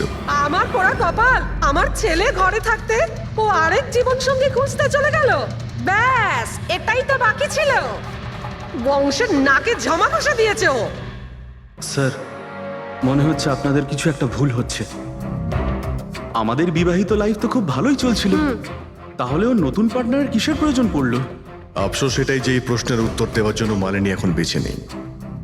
সেই জন্য এর উত্তর এখন তো আপনাকেই দিতে হবে। বলতে পারেন আমরা খুব সাধারণ একটা পরিবার, ছিলাম অন্য জায়গায়। কিছুদিনই হয়েছে আমরা এখানে এসে থাকছি। আপনার অ্যারেঞ্জ ম্যারেজ ছিল নাকি love marriage? Sir, arrange marriage ছিল। গত বছরই মালিনীর মেডিকেল এক্সাম শেষ হওয়ার পরেই আমরা দুজনে বিয়ে করে নিই। কোনো ঝগড়া বা কিছু? স্যার, না স্যার, তেমন তো আমাদের মধ্যে কোনো ঝগড়া হয়নি। এর জন্য তো আরও চিন্তা হচ্ছে যে ও স্পিড ডেটিংয়ে যেতে গেল কেন। আচ্ছা, আপনি এটা বলুন যে রাতে মালিনীর খুন হয়েছিল আপনি কোথায় ছিলেন? স্যার, আমি আমার অফিসে কাজ করছিলাম। সেদিনকে অফিসে আমার অনেক কাজ ছিল, অনেক রাত পর্যন্ত আমি কাজ করেছি। কত রাত পর্যন্ত? এই ধরুন রাত 1:30 পর্যন্ত। আমি তো বাড়িতে ফিরে জানতে পারলাম যে মালিনী বাড়িতে ফেরেইনি। ওর সঙ্গে কারো কোনো শত্রুতা? না স্যার, কোনো শত্রুতা তো ছিল না স্যার। আমার মনে হচ্ছে ওর গয়না লুট করার জন্য কেউ হয়তো এরকম। না, গয়না লুট করার জন্য খুন হয়নি, কারণ ওর ডায়মন্ড রিং আর দামি গাড়ি সবকিছুই ঠিকঠাক ছিল। তাহলে ওকে নিশ্চয়ই ওই স্পিড ডেটিং এর লোকই মেরে থাকবে। আমি তো আগে থেকেই জানতাম যে ওই মেয়েটা মোটেই ঠিক নয়। ঠিক নয় মানে? ও তো বাড়িতে পাই রাখতো না। ওর পায়ে ওই যে কি যেন বলে, হুইল ছিল, হুইল। রাত দিন দেখো বাড়ির বাইরেই টোটো করে বেড়াচ্ছে, আর যে কোনো অচেনা লোকের সঙ্গে বকবক করছে। আমরা যদি কখনো ওকে কিছু বলতেও যাই, তেড়া উত্তর দিত। একটু চুপ করো তো মা। আরে চুপ করবো কি রে, আমাকে বলতে দে তুই। আর ও যতক্ষণ বাড়িতে থাকতো একটা কুটো মেরে দেখতো না। যখনই দেখো তখনই ল্যাপটপ আর ক্যামেরার মধ্যে ডুবে থাকতো। ল্যাপটপ আর ক্যামেরা, ওগুলো আমরা দেখতে পারি?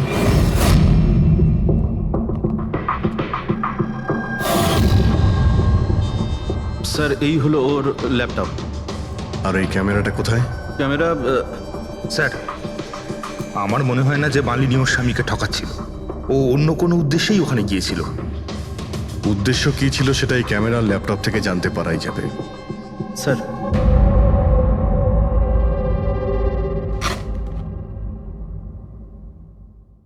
ক্যামেরা কোথায়? ব্যাগ তো খালি। স্যার ও তো ক্যামেরা এর মধ্যেই রাখতো, জানি না কোথায় আছে ওটা। এমনটা নয় তো মালিনীর পার্টস আর মোবাইলের সঙ্গে খুনি ক্যামেরাটাও নিয়ে চলে গেছে?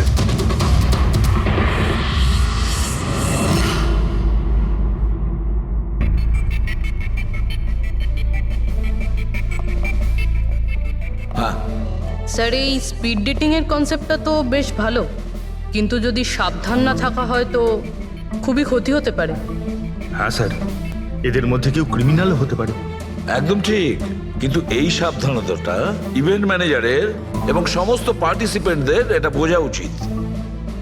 স্যার, হ্যাঁ, এই সোহনের মিথ্যে কথা ধরা পড়ে গেছে স্যার। এ আমাদের বলেছিল পরশুদিন রাতে ও নিজের অফিসে কাজ করছিল রাত্রি 1:30টা পর্যন্ত, কিন্তু ওর মোবাইল ডিটেলস অন্য গল্প বলছে। ওর অফিস আন্ধেরিতে, আর এই দাদা বান্দ্রাতে ছিল রাত 11:30 থেকে 12:30 অবধি, সেই রেস্টুরেন্টের কাছে যেখানে মালিনী গিয়েছিল স্পিড ডেটিং এর জন্য। এখনই ওকে ডেকে পাঠাও।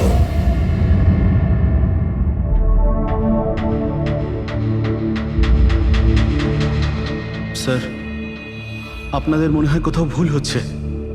আর আমি আমার স্ত্রীকে কেন খুন করতে যাব? মাননী যখন মিথ্যে কথা কেন বললে? রাত 1:30টার সময় অফিসে ছিলে কি? স্যার আমি তো সত্যি এটাই যে তুমি মালিনীকে ওই রেস্টুরেন্টে দেখেছিলে ওই ছেলেদের সঙ্গে কথা বলতে। তুমি রাগে উন্মাদ হয়ে যাও আর সেই জন্য তুমি ওকে খুন করো। না না স্যার, আপনি যাই বলছেন তার মধ্যে অর্ধেক সত্যি অর্ধেক মিথ্যে। হ্যাঁ, আমি সেদিন রেস্টুরেন্টে গিয়েছিলাম, আমি ওখানে মালিনীকে দেখেছিও, কিন্তু কিন্তু আমি ওকে মারিনি স্যার। আর আর আপনাদেরকে আমি মিথ্যে কথা বলেছিলাম কারণ আপনারা যেন আমাকে না সন্দেহ করেন। তুমি মালিনীকে মারোনি, তাই তো? ঠিক আছে। আচ্ছা, 1 মিনিটের জন্য ভেবে নিলাম যে তুমি সত্যি কথা বলছো, যে তুমি মালিনীকে খুন করনি, কিন্তু সেই কথাটা বোঝাও আমাকে। এটা বলো, তুমি আগে থেকেই কি করে জানতে যে মালিনী ওই রাতে ব্যান্ড্রার ওই রেস্টুরেন্টে স্পিড ডেটিং ইভেন্টে পার্টিসিপেট করতে যাচ্ছে? স্যার মালিনী কয়েকদিন ধরে কেমন ধরনের ব্যবহার করছিল জানো? না রাত না দিন, যখনই মন চাইতো বাড়ি থেকে বাইরে বেরিয়ে যেত।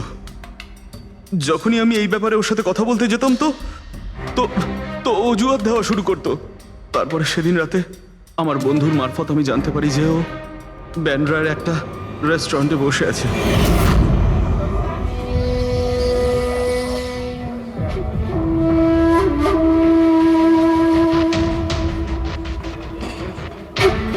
নিজের স্ত্রীকে স্পিড ডেটিং এ দেখে আমার মনটা একেবারে ভেঙে যায় স্যার।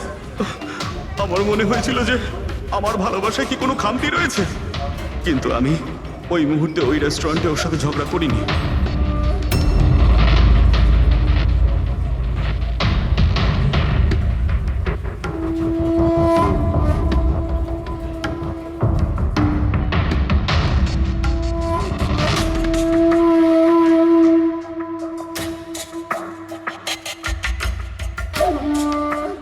আর যখনই ও বাইরে চলে এসেছিল আমি কিছু বলার আগেই ও অটো অটো ধরে তাড়াতাড়ি চলে যায়।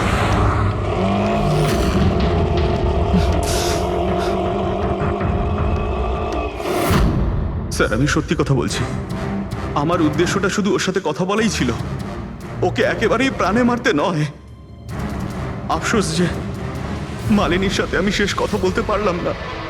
এখন এই রহস্য সারা জীবন রহস্য হয়েই থেকে যাবে যে ও আমার সাথে প্রতারণা করলো কেন।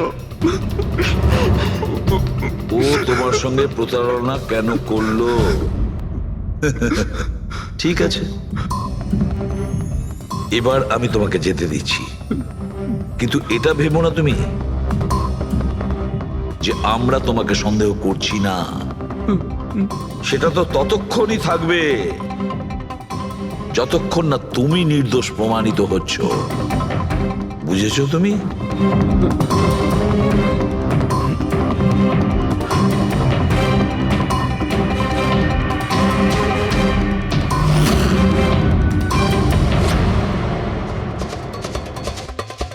স্যার এই যদি না হয় তাহলে সন্দেহ ওদের দিকেই যাচ্ছে যারা মালিনীর সঙ্গে ওই দিন রাতে ছিল।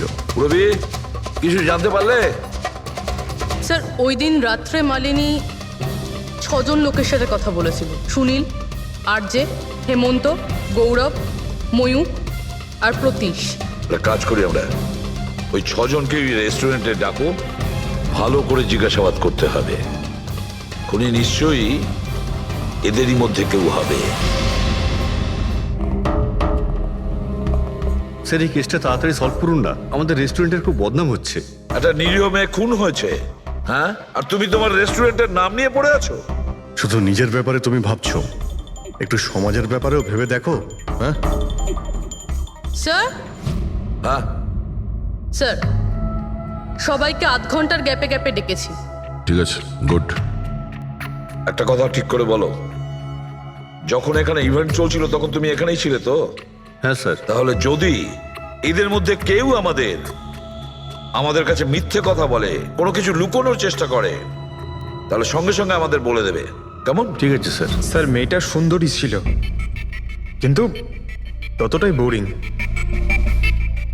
ওর প্রতিটা কথা আমার মাথার উপর থেকে বাউন্স করে চলে গেছে।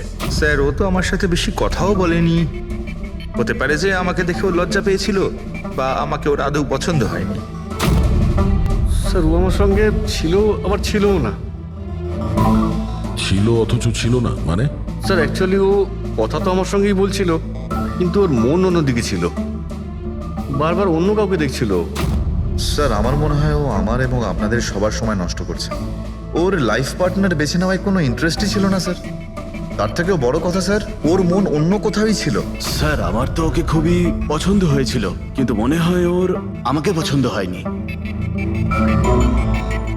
ওর মনে হয় আরেকজনকে পছন্দ হয়েছিল, যার সাথে ও খুব হেসে হেসে কথা বলছিল। সে কে? গৌরব। হ্যাঁ স্যার, আমাদের টিউনিং তো খুব ভালো সেট হয়েছিল। ইনফ্যাক্ট আমরা অনেক কথাই বলেছিলাম। কি কি কথা হয়েছিল মালিনীর সাথে? জেনারেল কথাবার্তা sir, favourite hobbies, favourite movies, favourite colour, এইসব। ইনফ্যাক্ট ও এত বেশি নার্ভাস হয়ে পড়েছিল যে ওর জুসটাই আমার উপর ফেলে দিয়েছিল। তাহলে মিটিং এর পরে তোমাদের নাম্বার নিশ্চয়ই এক্সচেঞ্জ হয়েছিল? না স্যার, নাম্বার এক্সচেঞ্জ হয়নি। ও বলেছিল ইভেন্ট শেষ হওয়ার পর 8 ঘন্টার মধ্যে আমার সঙ্গে কফি শপে দেখা করবে। এর পেট থেকে আমরা মেক্সিকান ফুডের পার্টিকেলস পেয়েছি আর কফি। আচ্ছা, তার মানে গৌরব তুমি ওর সঙ্গে কফি শপে দেখা করো ইভেন্টের পরে? কোথায় স্যার, 2 ঘন্টা ওয়েট করেছিলাম কফি শপে, ও আসেইনি। সত্যি বলছো? স্যার মিথ্যে কেন বলবো? ঠিক আছে, আমাদের ওই কফি খাওয়াবে তো? শিওর স্যার, কখনো যাওয়া যাবে? কখনো কেন, এখনই চলো। যাই। বলুন স্যার, কোন কফি নেবেন? তবে এখানকার cold coffee with vanilla ice cream বেশ ফেমাস, আপনি বলে সেটা অর্ডার করতে পারি। আমার জন্য একটা cold coffee with ice cream. Coffee toffee তো খাওয়া হবে, আগে এটা বলো যে তোমরা ওই দিনকে ঠিক কোন জায়গাতে বসেছিলে?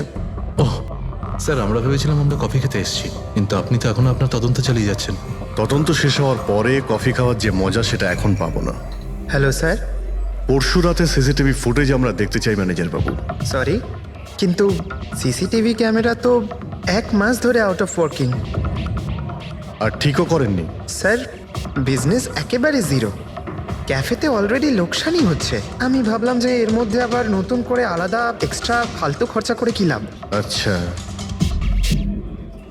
আপনি এই ছবিটা দেখুন। এই মেয়েটা কি এসেছিল পরশু রাতে? স্যার এক্স্যাক্টলি আমার ঠিক মনে তো পড়ছে না। ক্যাফেতে তো অনেক ধরনের লোকজনই আসে যায়। অনেক ধরনের লোকজনই এখানে আসে, তাও ক্যাফে চলছে না বলছেন? স্যার আচ্ছা, এনার পরশু দিনের বিল আছে নিশ্চয়ই, দেখাবেন আপনি? হ্যাঁ স্যার।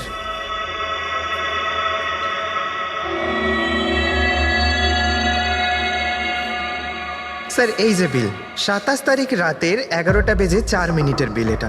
1 মোকা কফি আর একটা ক্যাফেচিনো কফি। তুমি তো বললে তুমি একা ছিলে, তাহলে এই দুটো কফি কিসের জন্য? স্যার আমি তো ওর জন্য কফি অর্ডার দিয়েছিলাম, ও না আসলে আমি কি করব? আমি অনেকক্ষণ ওর জন্য অপেক্ষা করেছিলাম।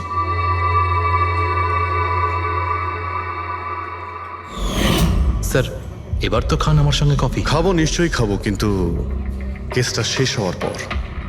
ঠিক আছে স্যার, তাহলে আমি যাই এখন। তুমি যেতে পারো। Thank you very much. Most welcome. Sir এই কেসটা তো আমার মাথার কল কবজা পুরো ঢিলা করে দিয়েছে। যদি মালিনী এখানে কফি নাই খেয়ে থাকে তাহলে খেলো কোথায়?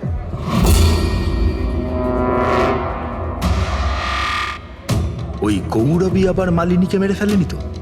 ও মালিনীকে এই কফি শপে ডেকেছিল কফি খেতে, সে যখন আসে না ও ভেঙে পড়ে, খুন করে দেয়। যে কোনো কিছু হতে পারে এই কেসে ফ্রেডি, যে কোনো কিছু হতে পারে। স্বামীও মারতে পারে, ওই ছেলেদের মধ্যে কেউ হতে পারে, বা কোনো তৃতীয় পার্টি। মনে আছে তোর ক্যামেরাটা উধাও? এমন কেউ যার ওই ক্যামেরাতে কোনো ছবি নিয়ে প্রবলেম আছে।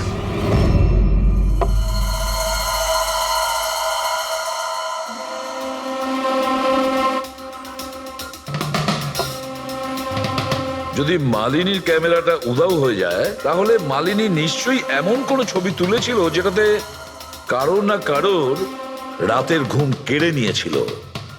স্যার ক্যামেরা দিয়ে ছবি তোলার পরে বেশিরভাগ লোকেরা যে ল্যাপটপে সেগুলো সেভ করে রাখেন। স্যার ল্যাপটপে তো কোনোই ছবি নেই। হতে পারে ও ইন্টারনেটে কোথাও সেভ করেছে, নিজের ইমেল অ্যাকাউন্টে কিংবা কোনো পার্সোনাল ওয়েবসাইটে। তার মানে স্যার আজকাল ক্যামেরা থেকে ডাইরেক্ট ফটো অনলাইনে সেভ হয়ে যায়। হ্যাঁ ফেডরিক, হতে পারে ইন্টারনেটের মাধ্যমে। ও গ্রেট, পাওয়া গেছে? হ্যাঁ স্যার। স্যার ফটোর ওয়েবসাইট আর তার পাসওয়ার্ড পেয়ে গিয়েছি, এই দেখুন। ওয়েল, দেখাও তো একটু। স্যার এই ক্যামেরা থেকে ভিডিও ফুটেজ বানানো হয়েছিল ওর মারা যাওয়ার কিছুক্ষণ আগে।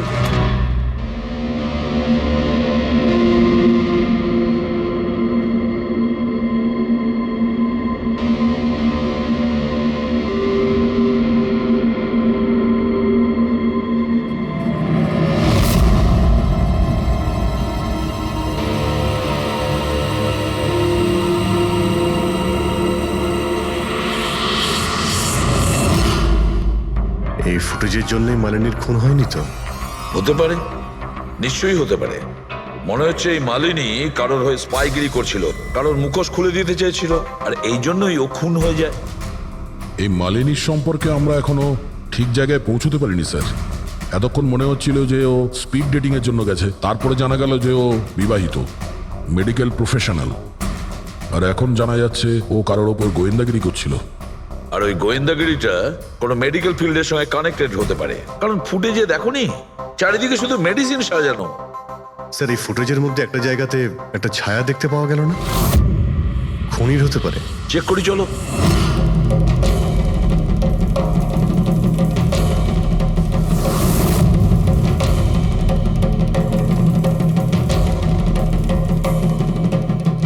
এর মধ্যে যে ডেটগুলো দেখতে পাচ্ছি এ তো এক্সপায়ার হয়ে গেছে।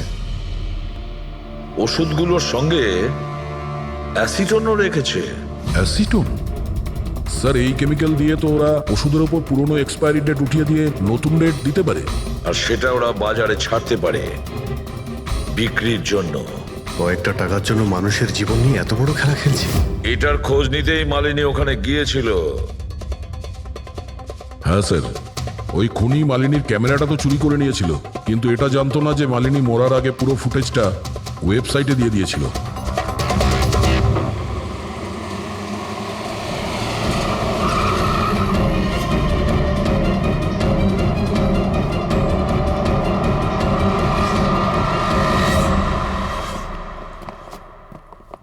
স্যার, আপনারা কাকে খুঁজছেন?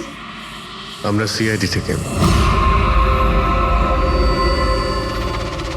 স্যার এ তো আমাদের কোম্পানির ডিব্বা। ওটা তো আমরাও দেখতে পাচ্ছি, কিন্তু কি চলছে এই গোডাউনে? পুরনো ওষুধকে নতুন বানানোর ধান্দা চলছে, হ্যাঁ? না স্যার, আমাদের এখানে কোনো বেআইনি কাজ হয় না। বরং আমি এটা বুঝতে পারছি না যে এই জায়গাটা কোথায়। আচ্ছা, এটা তোমাদের গোডাউন নয়? স্যার, এটা তো আমাদের কোম্পানির গোডাউন নয়। ইনফ্যাক্ট আমাদের কোম্পানির গোডাউন এই বিল্ডিং এর নিচেই আছে। আপনারা চাইলে চেক করতে পারেন।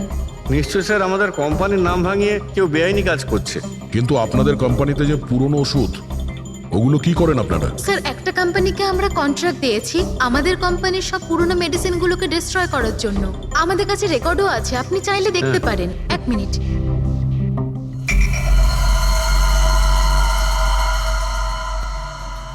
স্যার, এই দেখুন, এখানে কোম্পানির সমস্ত রেকর্ড মেনশন করা আছে। তো এদের কাছে তোমাদের কোম্পানির নতুন বক্সগুলো এলো কি করে?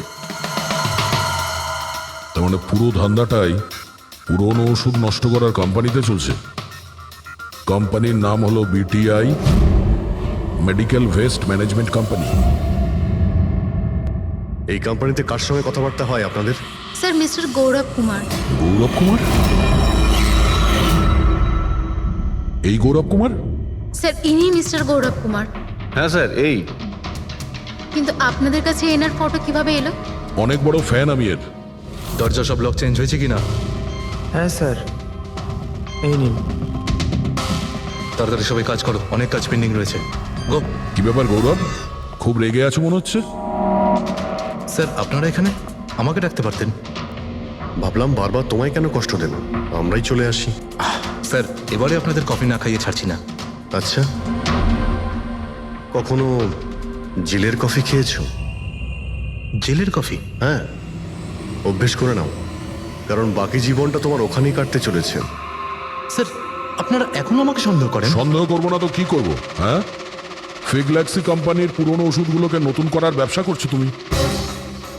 আপনি কি বলছেন স্যার? তোমার কোম্পানির গোডাউন দেখতে হবে আমাকে, চলো দেখাও। স্যার, আমার কোম্পানির গোডাউনের চাবি হারিয়ে গেছিল। এই দেখুন, এই মাত্র ডুপ্লিকেট বানিয়ে আনলাম। আপনারা চাইলে আমার স্টাফেদের জিজ্ঞেস করুন। চাবি হারিয়ে গেছে? হ্যাঁ স্যার। এইভাবে কি করে হারিয়ে যেতে পারে? হ্যাঁ, জানি না স্যার। অ্যাকচুয়ালি ওই দিন যখন আমি স্পিড ডেটিংয়ে গেছিলাম, তখন আমার কাছে চাবিটা ছিল। তারপর হারিয়ে গেল। যখন তুমি স্পিড ডেটিং এর জন্য গিয়েছিলে, তখন চাবিটা নিজের সঙ্গে নিয়ে গিয়েছিলে? অ্যাকচুয়ালি স্যার, এই চাবিটা সবসময় আমি সঙ্গে রাখি। ফার্স্ট টাইম হলো এটা যে চাবি হারিয়ে গেল। এই মালিনী কি তাহলে চাবি চুরি করেছিল, তারপর ওখান থেকে সোজা বেরিয়ে এই গোডাউনে আসে ভিডিও করার জন্য? গৌরব, তুমি বলছিলে কি মালিনী তোমার উপরে জুস ফেলে দিয়েছিল? কি এক্স্যাক্টলি কি হয়েছিল? স্যার, অ্যাকচুয়ালি সেই রাতে হেই হাই। হাই। এর আগে আপনার কতগুলো গার্লফ্রেন্ড ছিল? গার্লফ্রেন্ড তো ছিল, ওর নাম ছিল খুশি। আচ্ছা, ব্যাপারটা এগুলো না কেন? অ্যাকচুয়ালি ওকে কেউ সিরিয়াসলি নিতই না। যখনই কাঁদতো সবাই বলতে এ তো খুশিতে কাঁদছে। আরে, আপনার সেন্স অফ হিউমার তো... আরে, আই এম সরি, আপনার শার্ট... ইটস ওকে, দোষটা আমারই। তারপরে চলে গেল। হয়তো চাবিটা সেই সময়ই হারিয়ে যায়।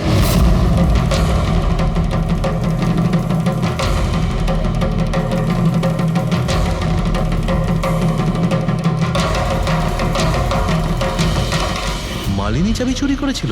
হ্যাঁ, এখানে এসে তোমার বিরুদ্ধেও প্রমাণ জোগাড় করেছিল, সেই জন্য তুমি ওকে মেরে দিয়েছো। স্যার, এসব মিথ্যে। স্যার, ওই দিন রেস্টুরেন্টের পর ওর সঙ্গে দেখাই হয়নি। চলো এই গোডাউনটা দেখাও যার চাবিটা হারিয়ে গেছিল। এখন তো নতুন চাবি এসে গেছে না? চলো।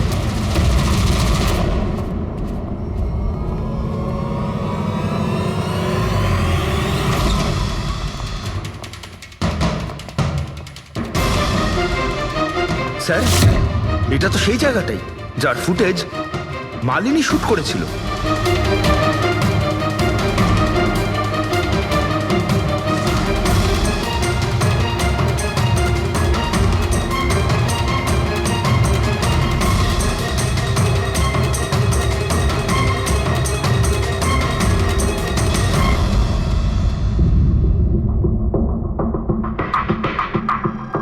তার মানে এখানে পুরনো ওষুধগুলোকে নতুন বানানো হয়, হ্যাঁ? বাহ, মিস্টার গৌরব, এইভাবে পুরনো ওষুধগুলোকে নষ্ট করছিলেন আপনি, হ্যাঁ? সবাই তোমাদের উপরে ভরসা করে ওষুধ কেনে, আর তোমরা তাদের বিষ বিক্রি করছো, বিষ। স্যার আমার কথা বিশ্বাস করুন, না আমি এরকম কোনো ওষুধের ব্যবসা করেছি, আর না আমি মালিনীকে খুন করেছি। মিথ্যে কথা বলছো তুমি। ওই রাতে রেস্টুরেন্ট থেকে তোমার কার্ড চুরি করে মালিনী এখানে আসে।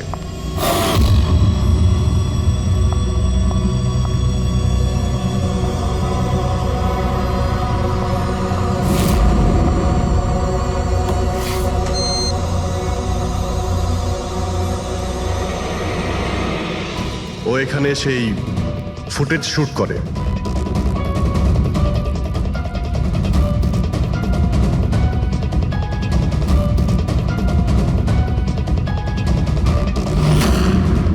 তারপরও কোনো কফি শপে যায় ইন্টারনেটের জন্য, যাতে ও ফটো আপলোড করতে পারে।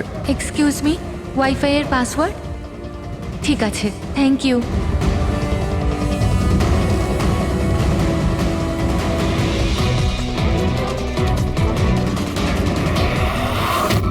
আর যেই ও কফি শপ থেকে বাইরে বেরিয়েছিল তুমি ওকে ফলো করেছো, আর যেই সুযোগ পেয়েছো অমনি ওকে মেরে দিয়েছো, হ্যাঁ? আর ওর লাশটাকে সমুদ্রে ফেলে দিয়েছো। স্যার সেই রাতে আমি গোডাউনে আসিনি, আমার কথায় বিশ্বাস নেই তো?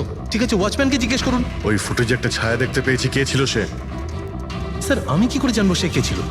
আচ্ছা, এক্ষুনি জেনে যাবো, চলো।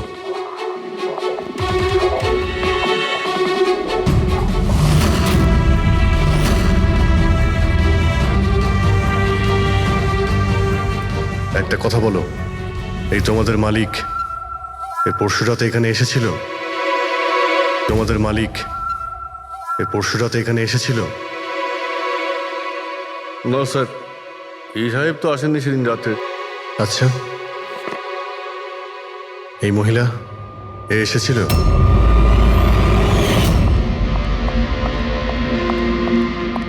আরে ম্যাডাম, কে আপনি? আর এখানে এই সময় কি করছেন আপনি? আসলে আমি না ভুল অ্যাড্রেসে চলে এসেছি, সরি সরি। আরে শুনুন, আরে হয়তো এই ছায়াটা এরই ছিল। আর কেউ এসেছিল এই মহিলা ছাড়া? না স্যার, আর কেউ আসেনি সেদিন রাতে। দেখলেন স্যার, আমি বলেছিলাম না আপনাদের আমার কোনো দোষ নেই। আপনারা খামোখা প্রথম দিন থেকে আমার পিছনে হাত ধুয়ে পড়ে আছেন। তোমার পেছনে পড়বো না তো কি করব, হ্যাঁ? এই নকল ওষুধের কালোবাজারি তোমার তদারকিতে হচ্ছে এখানে। স্যার আমি এসব করি না, আমার কাজ হলো ফার্মাসিউটিক্যাল কোম্পানির সঙ্গে কন্ট্যাক্ট করা, যাতে ওরা এসে পুরনো ওষুধ নিয়ে যায়। ইনফ্যাক্ট আমি তো রেগুলার অফিসেও আসি না। আচ্ছা, রেগুলার বেসিসে এই গোডাউনে নজর কে রাখে? তোমার কোনো এমপ্লয়ি তো আছে এখানে? হ্যাঁ স্যার, প্রতীশ, ও এখানকার অপারেশন ম্যানেজার। প্রতীশ? আচ্ছা, ওই ডেটিং এর ইভেন্টে প্রতীশের সঙ্গে কথা হয়েছিল, ও ছিল না ওখানে? হ্যাঁ স্যার।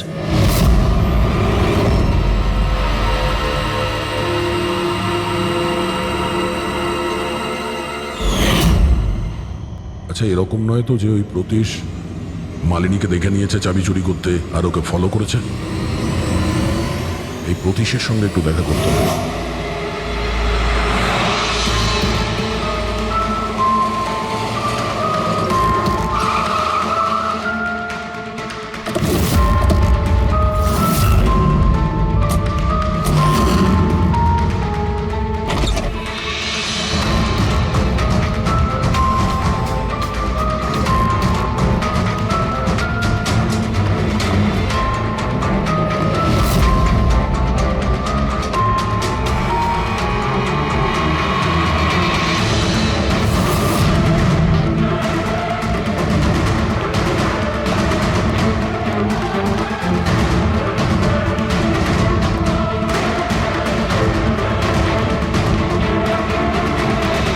স্যার, এই ভাঙা মোবাইল, ক্যামেরা আর পার্সটা পেলাম। স্যার, স্যার ওখান থেকে পালাচ্ছে।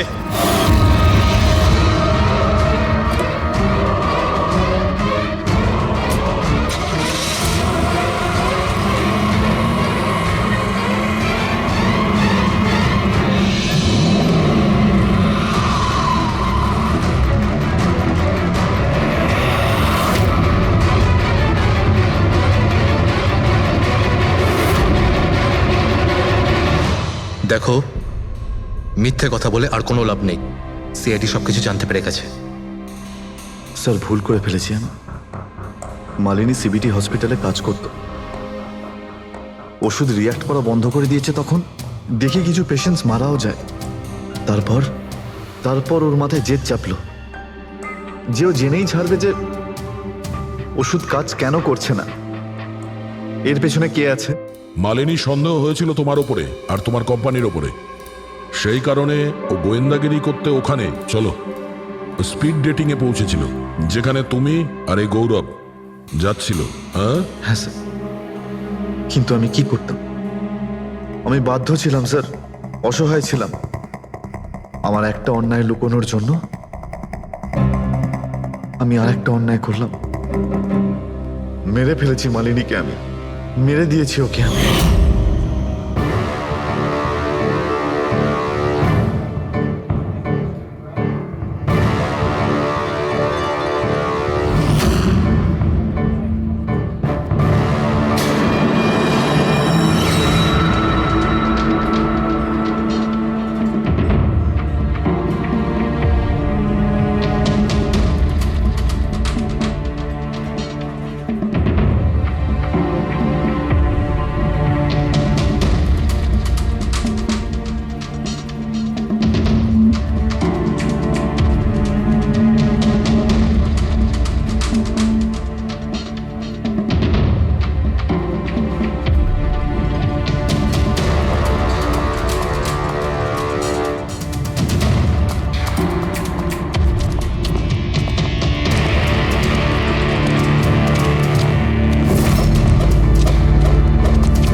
মোবাইল আর পার্স কেন চুরি করেছিলেন?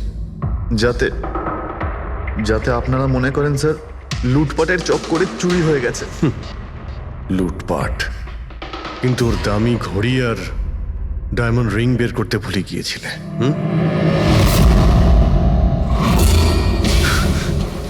তুই আমার স্ত্রীকে খুন করেছিস, আজ তোকেই আমি মেরে ফেলে দেবো। দেখো, ছাড়বই না আমি তোকে কিছুতে। ওকে শাস্তি আইন দেবে, ও অবশ্যই মারা যাবে, কিন্তু তোমার হাতে নয়, ফাঁসির দড়িতে ঝুলে।